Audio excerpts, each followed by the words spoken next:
So, I'm here today with Brea Johnson of Heart and Bones Yoga. Hi, Brea. Hi. So nice to get to talk to you today. I wanted to ask you, for my yoga teacher grad school fans, what you might say, and perhaps you can start just with a little bit about what you do now and how you came to be doing what you're doing. But I'm interested in any kind of career advice or inspiration or tips that you might have for teachers who are starting out or teachers who might be struggling to find their feet making a living doing what they love. Some of my favorite things to talk about, Great, actually. great. Yeah, so I am a yoga teacher, and I don't, so I say yoga teacher and also movement educator because I feel like the word yoga in the contemporary popular culture doesn't quite reflect what I actually do, if Okay. that makes sense. So I think Yeah. some people have a very specific idea of what a yoga teacher is. And in a lot of ways, it's not me. Ah. So what I do is really teach what I like to call a sustainable approach to yoga. So it's this integrating movement science, movement education into the heart of yoga. So it's another way to think about it is trying to. It feels like I'm filling in the missing links to enhance. So stuff that might be missing in yoga for our modern lives and our modern bodies. My focus is on bringing that in, so it's really sustainable, supportive, wonderful, inspiring practice for people.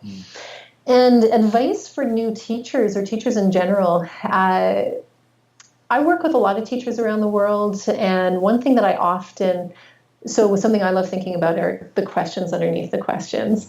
And something I often hear from teachers underneath the things that they're talking about is that at the heart of it, they often feel like they don't know enough. They often feel like an imposter. So they'll go through their 200-hour training, and then, you're in front of a room of people going, what am I like, and I'm sure there's anybody's listening or watching this is probably resonating. Yeah. And I think our average 200 teacher training doesn't really prepare people for that, for the sense of confidence or the sense of clarity, and even the sense of why I'm teaching and what I'm teaching. So that's, to me, is a really beautiful part of our work as teachers, is to, first of all, I highly recommend getting clear on your why. Why am I teaching yoga? And I'm sure most of us will say something along the lines of, oh, because I want to help people. And I'm going to be a little bit more picky on that and ask people, sure, if that's your answer, get more specific. So what does helping people look like for you? So this is a great helpful exercise, and I give it to people all the time because so why do you teach? I teach because I'm going to say I want to help people. Well, what does helping look like? Write down in the most specific ways that you can as many of those answers. What does helping? Because for me, helping somebody will look different from your view of how you can help, and somebody else, right? Because we're all beautifully different people. So the more clear on how we can help people, I think the more confidence that will bring us into the teaching and working with a wide variety of people. Another thing I would say too, to address that imposter syndrome, is that you're never going to know the answers. I don't know all the answers. That's the beautiful thing about life, and as a teacher, is that just stay open to learning and stay open to exploring, and then I'll throw in too, you just have to keep teaching. So that's another big advice piece, that keep teaching and know that you might mess up.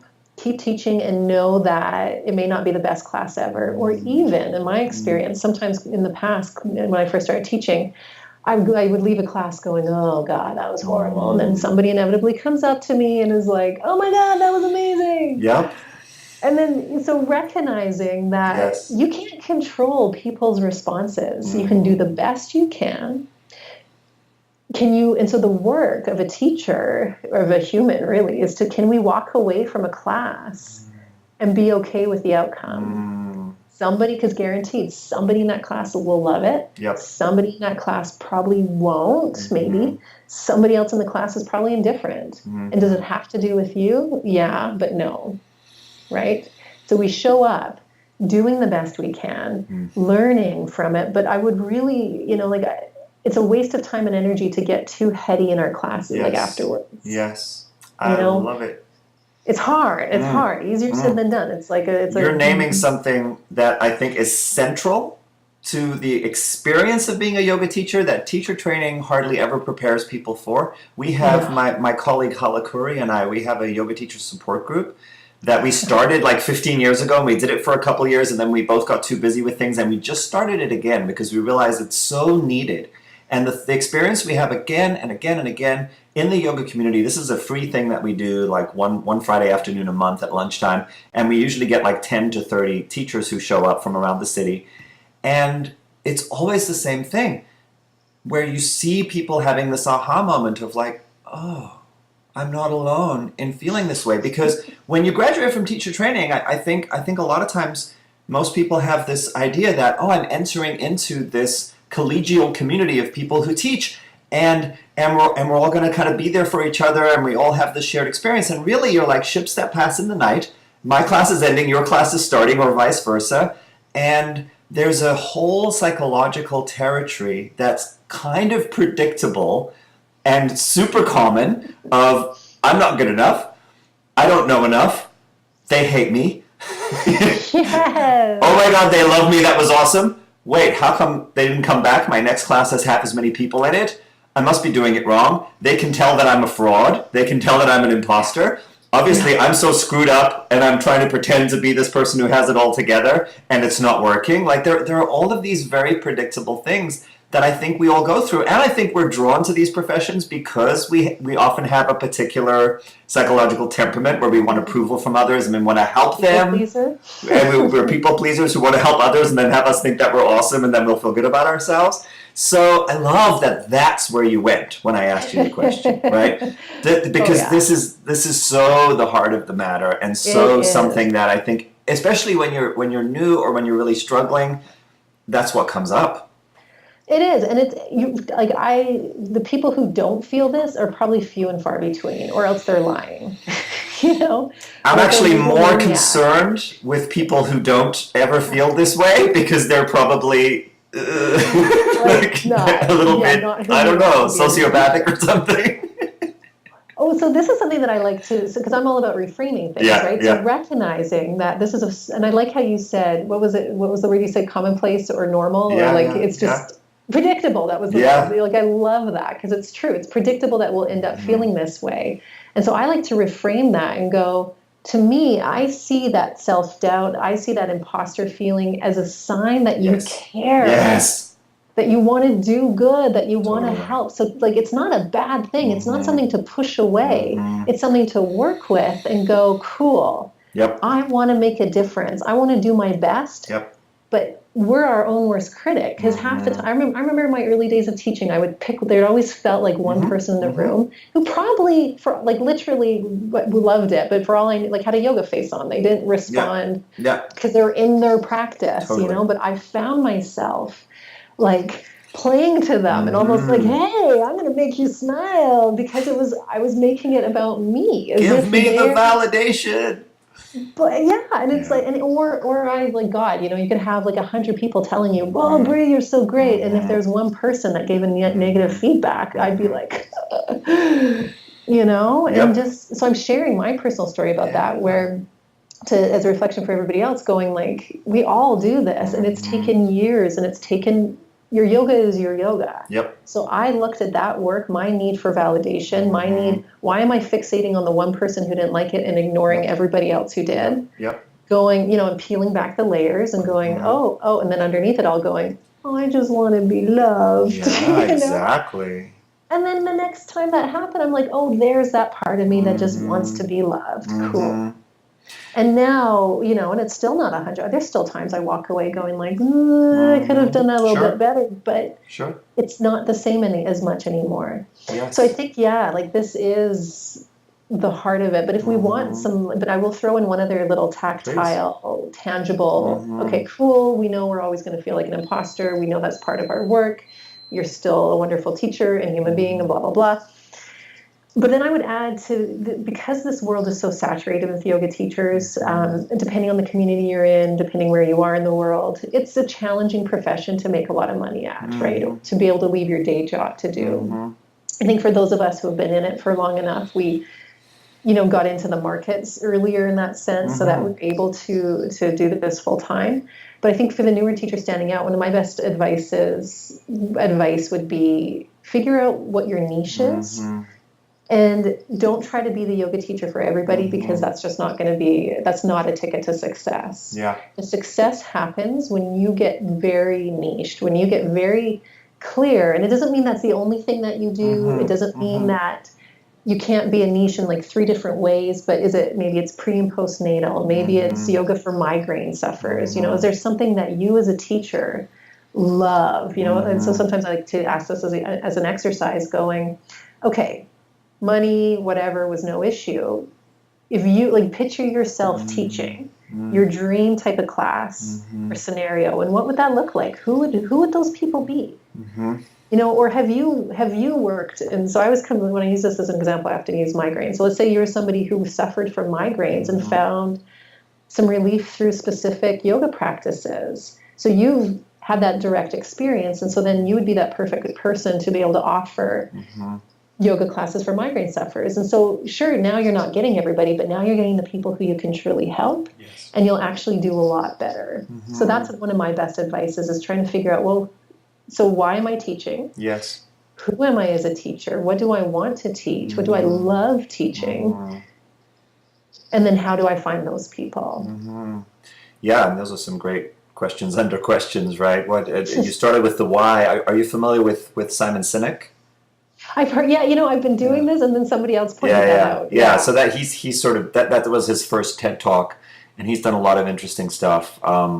That his contention is basically that every successful individual or organization succeeds because they really dig down into why they're doing what they're doing, and how to communicate that to others who will resonate with the why, and then the how and all of the other details that go along with it.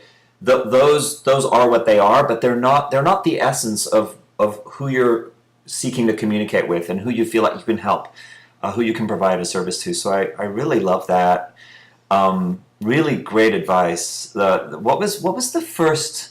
Okay, so your first question was the why, and then this next question that I see as actually being deeply related to that is, okay, so who is it that you then are presenting that why to? What is that niche kind of individual? And it's interesting for me. I feel like a lot of times people are resistant to the idea of digging into some of these questions because, well, I want to make it available to everyone, and I want to reach as many people as possible if I don't get specific in that way. And it's true to my journey that I feel really lucky because, like you, I started teaching very young, and I started teaching when hardly anyone I would ever talk to knew someone who was a yoga teacher. Now everyone's like cousin or aunt or sister or brother is a yoga teacher. Everyone's dad, whoever. And when I started, it was like I would be at parties and people go, "Really? That's interesting. I've never met anyone who does that." And so I was working minimum wage. I came here as an immigrant, kind of a refugee in a way from South Africa, escaping. I would have been put in prison if I stayed because I was a conscientious objector and I was opposed to apartheid. And I came here with an incomplete college education and was so delighted to be in California and to be free in the ways that I hadn't been previously. But, I worked minimum wage jobs, and I lived without a car, and I lived in one room and studied what I was interested in. Read the books. Couldn't go to university here. Read the books, did the practices, found the mentors, did yoga on the beach, met a woman on the beach who said, "Oh, you have to come meet Anna Forrest." "Oh, there's such a thing as a yoga studio? I had no idea." "Wow, that's interesting," just doing my thing. And so when I started having 5 or 10 people in a class, felt like, I've arrived. This is amazing.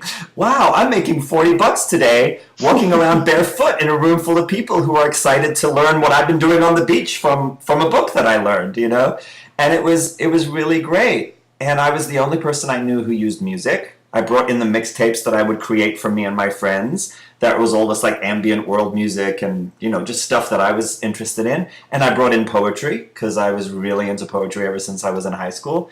And no one I knew was doing that. And there were definitely people who came once maybe twice, and just said, you know what, that guy's too weird for me. Like, I don't know, like, what is he talking about? What's this psychology stuff? What's this poetry? Why is he playing music? Why does he dim the lights? We want the lights up so we can see ourselves in the mirror and make sure that our form is correct, you know? And what I found is that because I didn't feel a lot of pressure and because I already felt that I was winning with small numbers, I just kept doing me. And it grew so slowly. Like most of my peers who have been successful as yoga teachers, they got there much more quickly because they had mass appeal. I never had mass appeal, and I was always like, well, I don't know how to do that because that's inauthentic to me.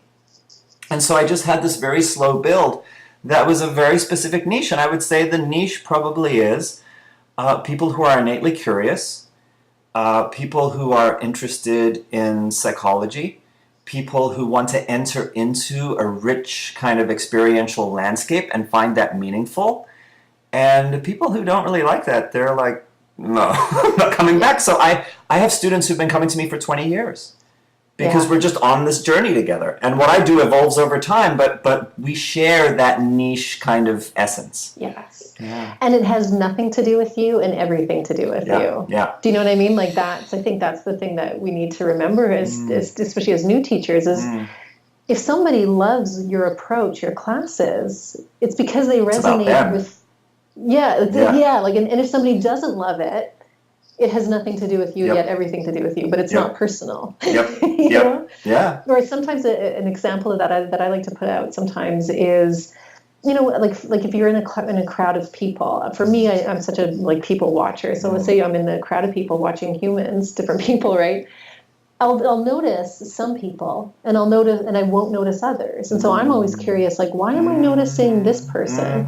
Why did that person not even enter into my awareness? Yeah. And to me, I use that as an example, as a reflection of, we're not meant to be friends with everybody. We're not meant to be the teacher for every single person. And that sounds, I think some people would hear that and go, what? What do you mean? We're all one. Like, we are. And I will learn really well from some people. I can't learn from others. And it's not about them. It's about me. So having the boldness as a teacher to be, because there's vulnerability in that. So to be able to go and not take it personally, holy crap, that is the work. And go, I'm doing the best I can. I taught this class. Here it is. Maybe you like it, but the more you are you, as you explained in your own personal story, then it works, and then it's great, and then you are going hopefully back to your why, right? Because ultimately, me allowing myself to be the fullest expression of me allows you to be the fullest expression of you, and then that's what we're hopefully offering everybody in our classes. And that's not lip service. That is actually something that you are embodying in the space that other people pick up on intuitively and somatically, that they may not even be able to explain why, but it gives permission for them to be themselves. And that to me is so huge. Yeah. And then you can walk away, and if that person walks away going, great, and I'm still not going to come back to this class, that teacher wasn't for me, that has not, like, them being like, great, right? So we just, or an image that I always like, and I've been trying to figure out a way to turn this into a really funny social media post,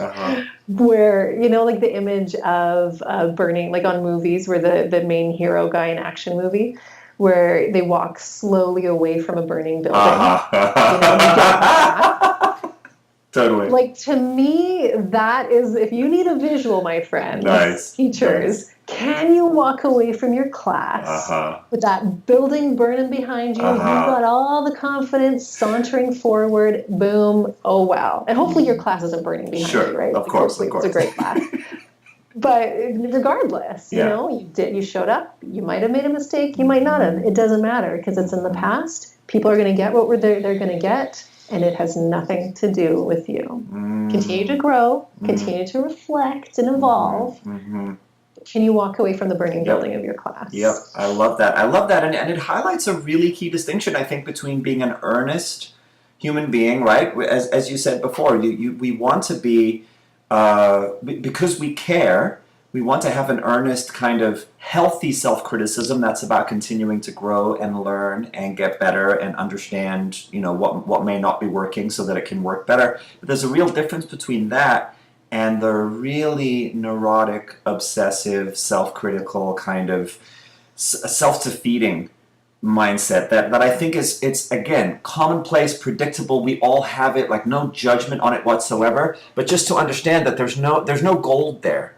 There's no gold in obsessing on that one person who you think didn't like what you were doing because of the look they had on their face when there were 15 other people in the room who were just like, oh, this is great. I have an experience that I always share in teacher training, which I've had a lot, especially in the beginning. I mean, and still to this day, depending on what I'm going through, I can be prone to this stuff as well, and then I have to be compassionate to myself. But I've had students over time who've shown up consistently in my classes, and their body language and their facial expression, from what I read into it, is that they just kind of think I'm full of shit, and they don't really like the class. It just works for their time, or I just happen to be like down the block from where they live or where they work, and this is the class they come to, and I just feel like, oh, there's that person again, and they're not giving me the juice that I want so that I feel good about myself. And these other people do, and I'm going to try not to, focus on them. And it is almost never the case that this person doesn't at some point come up to me and say, Julian, I just want to thank you so much for this class. I don't know if you've noticed, but I've been coming for the last year. My father died, or I lost my job, or my kid has been really sick, whatever the thing is, right? And your class it's actually really touching. Your class has meant so much to me in terms of having a place to work with that material. And I just have this moment where I go, oh my God, their suffering, their struggle, their vulnerability, their showing up authentically in the space and just being the way they're being, which is what I want for everyone who comes into my room, was interpreted by me as them not liking me, or them thinking that the class was really like, whatever. And every time that happens, all I can do is shake my head and go, wow, the capacity of the human psyche to interpret things through a completely distorted lens based on our own emotional biases is immense. Oh, I'm laughing because I 100% so there's another moment of work going, okay, beautiful. Wow. To me, when I've had those same moments, it's like I get humbled in that moment where I'm like, okay, shit, right. Why is this all about me? Why is it, or who I am? I'm a very expressive person. So, of course, if somebody's not doing that, then it's like, again, that I've got to pull them out of themselves and you're what I'm like to them. And it's no. And then this is the maturing of a yoga teacher, I think. And as a human going, okay, we have no idea what is going on in anybody's lives. The only thing we have a responsibility is for ourselves, our reactions, how we choose to show up, and can we let it go? Yep. So I would offer a little practice. It's like a super simple, not even practice, it's just like may it be a mantra. So when, I'm not going to say if, I'm going to assume when, because we've been there, done that, all of us, when you have that time, as you pointed out, that the thoughts and you overly analyze, because there is that sweet spot between reflection or obsessive, oh my God, and you're having a conversation with that student in your head or whatever, right? So when we start to have that moment of awareness where we go, oh, this is taking me beyond, this is taking me down into neurotic mode, then what I like to do and recommend for people is just literally, it's as simple as this: put your hand on your heart and tell yourself, I am enough. Those 3 words are so simple and yet so powerful, and having the hand right on the heart center, and just you're embodied again, going, I'm enough. It's okay. And is it maybe the building's burning behind me? Okay, I'm going to walk away because it's the past, and I'm going to move forward. Yeah. And maybe the building's not even burning. But And it probably isn't. but that's how I'm perceiving it, because my perfectionism or my inadequacy, right, is oh, there's a huge disaster that just happened. Yeah. Or here, I'll share one story Yeah. too. Another humbling moment that wasn't to do with me. Well, it had to do with me, but I was in a class years ago. Early snobby teacher, Princess Brie, who was like, "I'm a teacher and I know everything." Went to some random class or some random studio, and I'm totally judging the teacher in my head. Unfair bullshit. Really, I'm sorry, teacher, that I ever did that. Being like, oh, I wouldn't have sequenced like this and da da da. And so I'm in the change room afterwards, and somebody else, I got the blessing to be able to overhear another student in the exact same class that I poo-pooed in my own head go up to this teacher being, that was one of the best classes I ever took. Thank you so much. And that beautiful moment of just hit to the heart, humility going, oh my God, I'm such a jerk, like here's me being like the queen of like, I know what everything should be. And yet what I perceived as another teacher was this could have been better or different was actually just what somebody else needed. So all of these kind of like human humbling moments. Beautiful. I love it. I love that the yoga teacher grad school folks are going to get to benefit from this, Brie, because you've offered, I think, like, 3 different tools that people can go back and listen, or they could have paused at some point and gone, okay, I'm going to dig into the why. Okay, I'm going to dig into like what is my niche and what are the aspects of my journey that I authentically really have dug into that I can share with others. And then you just had this last one, which is, hand on heart, I am enough. It has nothing to do with me. The building, I may think the building is on fire behind me, but Odds are it's not. Keep moving. Last thing I'll say, and I know we probably need to finish up. Are you familiar with Rick Hansen? No, oh, there's a puppy maybe? there too. Rick Hansen. Like the guy in a wheelchair? No. No. So Rick Hansen wrote a book that you might know of called Buddha's Brain. Okay. And so Rick Hansen is in his own little sweet spot of the intersection between Buddhist practice. Oh, my puppy's head just popped up because he heard your dog barking. My dog is like, let me outside. Take me out. He's into the intersection between neuroscience and Buddhist practice and philosophy. It's okay. And so one of the things that he observes is that we have these brains that evolved to be really hyper-focused on problems and threats. Yes. And that tend to really overlook things that are positive or beneficial. Uh-oh, we got my dog in the mix now. I didn't take you with me. Here, I'm going to just let him out. No, that's fine. That's fine. Keep talking, my friend. Yeah, so essentially the really clever way that he says it, come here, baby. The clever way that he says it is we have brains that evolved to be Velcro for bad experiences and Teflon for good experiences. And this is evolutionarily, this is a wonderful recipe for survival, but a terrible recipe for happiness. Yes. Right? And that if we can know this about ourselves, that in a room full of people where 90% are really loving what you're doing, if there's one person who actually is not liking what you're doing, or who maybe comes up to you and gives you negative feedback, that our tendency is to have this negativity bias. It's just built into how our brains evolved. And we tend to hold on to that and obsess on it, and we think about it before we're going to bed at night. And the next time we go in to teach the class, we go, oh yeah, there was that person who said that the way I sequenced was bad, so maybe I need to do something differently to please them. And to remember that if you pause, not only am I enough, but I can think about what are the moments that where I've really felt of service, where I've really felt appreciated, where I've really felt that I was being fully myself in a way that created some of that magic that I'm passionate about sharing with people, and take that in. Really be nourished by that, and really know that creates a deeper sense of resilience and compassion and openness to be able to sustain the slings and arrows of like people who may not get what it is you're trying to do, or people who might criticize you in a way that later on you go, yeah, there is something valid there, but it doesn't have to completely, tear me to pieces. That is exactly. All of that is so helpful and so true.